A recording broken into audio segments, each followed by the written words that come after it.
August Young and his sister, Alexa, who had been barely 1 year older than he, had grown up with just one rule: don't get caught. Some kids grew up with parents who cared and paid attention. Others had parents who handed down so many rules it was impossible to keep them straight. All August and his sister had learned from their parents was to steer clear of blame. Their last name gave them a free pass. Money smoothed out situations. Use both to get out of trouble. That was how the rule worked. Until it didn't.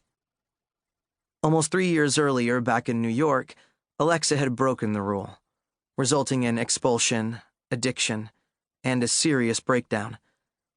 So their mother and father had yanked August and Alexa out of private school and rehab, respectively, and moved to Calabrese, California, a town so tiny that it shared a country club with 3 other agricultural pit stops, also stinking of manure. Although they opened a fine dining restaurant called DeYoung's, they hired staff to run it, just as they hired staff to raise their children while they spent 90% of their time back in New York. Alexa tried so hard, but she got caught in the worst way possible. She had died exactly 1 year ago today, and their parents managed to disapprove even of that. August couldn't remember if they had cried at her funeral. He stood in front of her crypt, wondering if it would be for the last time.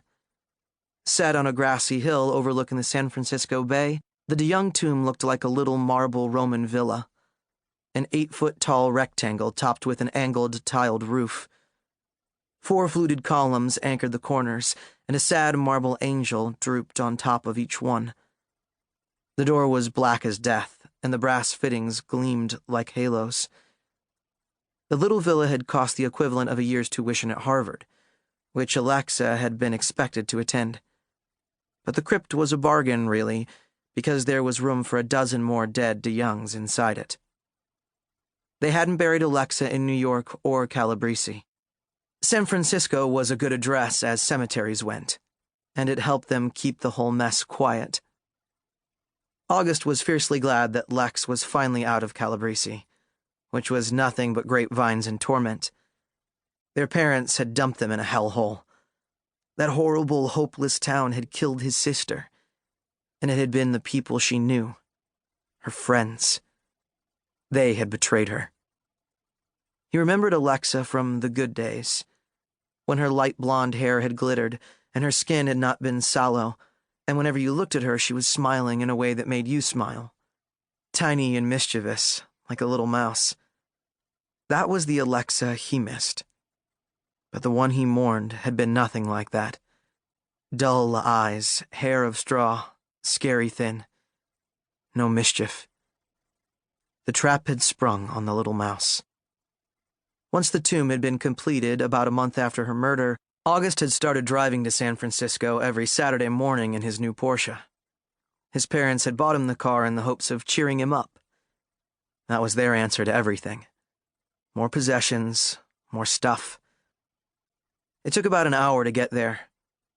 He would buy a bouquet of miniature roses wrapped in tissue paper at Fisherman's Wharf. He and Alexa used to ditch school and cruise the wharf, eating cracked crab on sourdough bread and guzzling Anchor Steam beer, even though they were underage. They'd feed the seagulls and talk about moving to San Francisco once they could leave without being reported as runaways. Lex begged August to just blow it all off and bail out of Calabrese. Not to wait any longer. She couldn't bear it.